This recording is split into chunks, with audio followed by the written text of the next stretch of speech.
गाजियाबाद में अवैध अतिक्रमण बुलडोजर एक्शन लगातार जारी है। विवाद के मामले में आरोपी सोनू उर्फ सिकंदर के घर पर बुलडोजर चला। आरोप कितने 50 साल हो लिया मुझे यहाँ आए हुए, अपने बच्चे भी है, पोते पोती सोने हो गए। तो दोस्तों नमस्कार, मेरा नाम है आलोक त्रिपाठी और अपने YouTube चैनल पर आपका बहुत बहुत स्वागत करता हूं।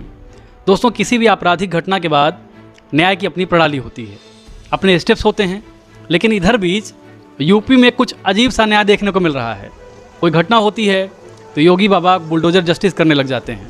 इसकी नकल शिवराज सिंह चौहान ने भी की और न्याय का एक नया सिफूगा राज्य द्वारा छोड़ा जा रहा है।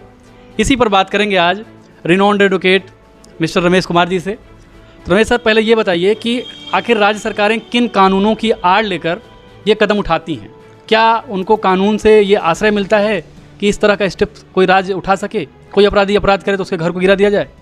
आलोक जी, सर्वप्रथम मैं इस बात को स्पष्ट कर देना चाहता हूं कि भारतीय पूरे न्याय व्यवस्था और पूरी हमारी कानूनी प्रक्रिया में इस तरीके की कोई व्यवस्था नहीं है कि किसी आपराधिक कृत्य के लिए, किसी आपराधिक जुर्म के लिए किसी का घर गिराया जाए, क्योंकि घर जो होता है वह व्यक्ति का एक सामूहिक दायित्व होता है। उसमें जो आरोपी है उसके साथ साथ उसके सामान्य परिवार के जो अन्य सदस्य हैं वो भी रहते हैं, और राइट टू शेल्टर यानी आवास का जो अधिकार है वो फंडामेंटल राइट है। हर व्यक्ति को सम्मानपूर्वक जीने का अधिकार है।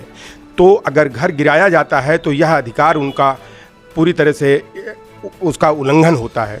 इस प्रकार का कोई कानून है नहीं। हाँ, मोटे तौर पर ये ज़रूर है कि गांव में जो प्रैक्टिस में है और जिन कानूनों का, जैसा कि आपने कहा, आड़ लिया जाता है, वो अगर ग्रामीण क्षेत्रों में ये देखने में आता है कि जन भावनाओं की, लोगों के को तुष्ट करने के लिए, उनकी संकीर्ण भावनाओं को तुष्ट करने के लिए जब कोई बड़ी आपराधिक घटना होती है तो अपनी राजनीति की सुविधा के अनुसार लोगों के घर गिरा दिए जाते हैं, और उस समय अचानक से पूरी राजस्व टीम एक्टिव हो जाती है कि यह घर अवैध रूप से बना हुआ है।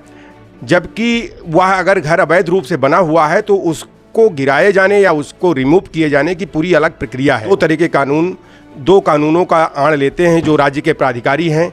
एक है ग्रामीण क्षेत्रों में उत्तर प्रदेश राजस्व संहिता 2006, जिसकी धारा 67 के तहत अगर कोई ग्राम समाज की ज़मीन पर, जो आबादी लैंड नहीं है और ग्राम समाज की ज़मीनें हैं, उन पर अवैध निर्माण कर लिया गया है तो उसका सहारा लेकर के वह मकान रिमूव कर दिया जाता है, गिरा दिया जाता है। और उसके लिए भी एक पूरी प्रक्रिया तय की गई है। अधिनियम की धारा 67 और उसके जो रूल्स हैं 2016 में निर्मित किए गए हैं, राजस्व नियमावली 2016 के रूल्स 66 और 67 के तहत वो पूरी प्रक्रिया दी गई है कि जिसमें अगर किसी का अवैध निर्माण है और उसको कम से कम 21 दिन का समय दिया जाएगा जवाब दाखिल करने के लिए। यदि वह जवाब से तहसीलदार संतुष्ट नहीं होता है तभी वह ध्वस्तीकरण का आदेश पारित कर सकता है, जिसे मतलब ये नोटिस दी जाती है कि 21 दिन तक आप जवाब दे सकते हैं, और जवाब से अगर तहसीलदार सहमत नहीं होता है तब उसका मकान रिमूव किया जा सकता है।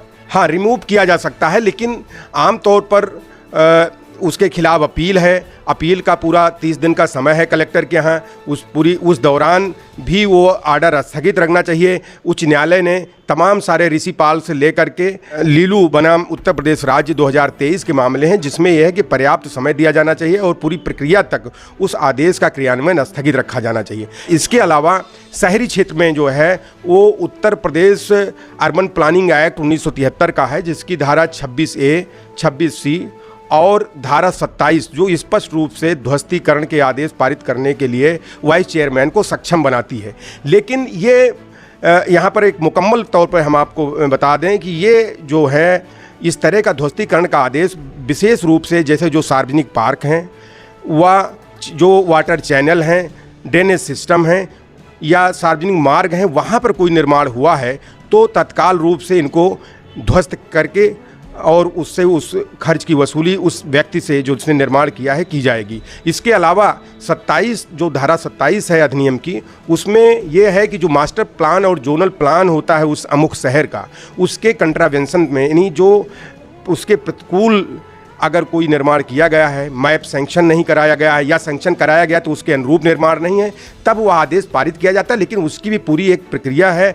उस आदेश से जो विक्षुब्ध व्यक्ति है, वो विक्षुब्ध व्यक्ति पुनः कमिश्नर के यहाँ 30 दिन के अंदर अपील करेगा। उस दौरान भी जैसा कि अब्बास अंसारी के केस में कोर्ट ने कहा था, माननीय उच्च न्यायालय ने यह व्यवस्था दी थी कि तब तक वह स्थगित रखा जाएगा जब तक उसके अंतरिम एप्लीकेशन पर सुनवाई नहीं हो जाती है। जब ये कानून पारित किए गए हैं तो इनके पीछे जो लेजिस्लेचर की मंशा है, जो विधायिका का इंटेंट रहा है, वो कहीं भी ये नहीं रहा है कि ध्वस्त करना ही एकमात्र हल है, क्योंकि इन सब में कंपाउंडिंग और एक्सचेंज जैसी व्यवस्था है। जैसे अगर किसी ने मकान बना लिया है, कुछ खास तरीके की ज़मीन नहीं है गांव में, तो जैसे सार्वजनिक ज़मीन उपयोग की ज़मीन नहीं है अगर, तो उन ज़मीनों में एक्सचेंज करके, यानी जिसने बनाया है वह व्यक्ति अगर किसी उसका इस तरह से दुरुपयोग नहीं हो रहा, मान लीजिए वो कोई विस्फोटक सामग्री नहीं जमा कर रहा है या फिर किसी सार्वजनिक मार्ग पर नहीं है निर्माण, तो वह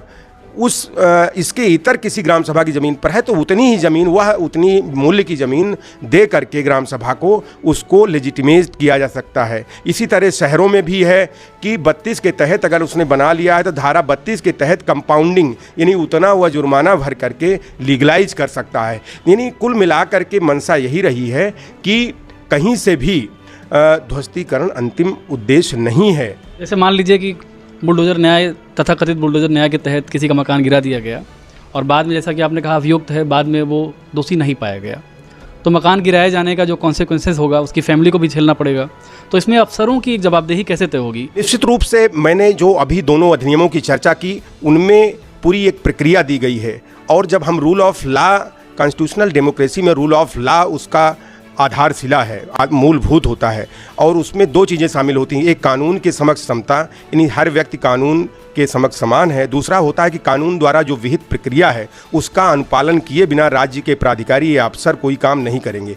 यदि वो ऐसा करते हैं तो यह कंटेम्पचुअस होगा, मतलब यह न्यायालय की अवमानना के बराबर होगा और उनको न्यायालय में जो उनकी जवाबदेही तय की जा सकती है। न्यायालय उन्हें तलब कर सकते हैं और व्यथित व्यक्ति जब आएगा और यह दर्शाने में सक्षम होता है कि जो कानून की प्रक्रिया है उसका अनुपालन नहीं किया है, तब न्यायालयों की जवाबदेही तय होगी। इसके इतर दूसरी चीज़ जो महत्वपूर्ण रूप से है वो ये है कि अगर मकान गिराया जाता है तो यह हमारे संविधान के अनुच्छेद 300A जो प्रॉपर्टी का राइट है, वो एक संवैधानिक अधिकार है। फंडामेंटल राइट था पहले।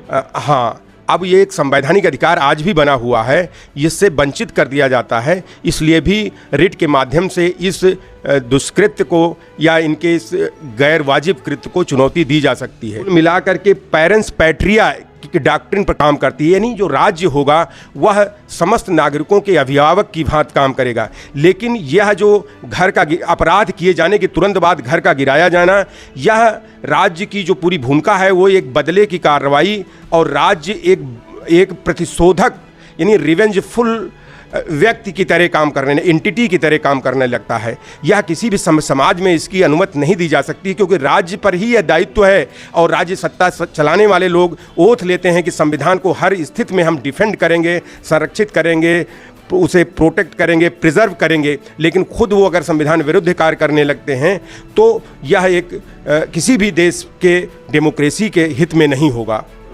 तो ये थे रिनाउंड एडवोकेट रमेश कुमार जी, जिन्होंने कहा कि state is actually a guardian. अगर स्टेट संरक्षक है तो उसकी जिम्मेदारी है कि सामान्य नागरिकों के फंडामेंटल राइट्स को प्रिजर्व करे, जबकि यहाँ बुलडोजर जस्टिस द्वारा लगातार फंडामेंटल राइट्स का वायलेशन हो रहा है। आपको वीडियो कैसा लगा कमेंट कर सकते हैं। चैनल पर नए हो तो चैनल को सब्सक्राइब कर सकते हैं। नमस्कार।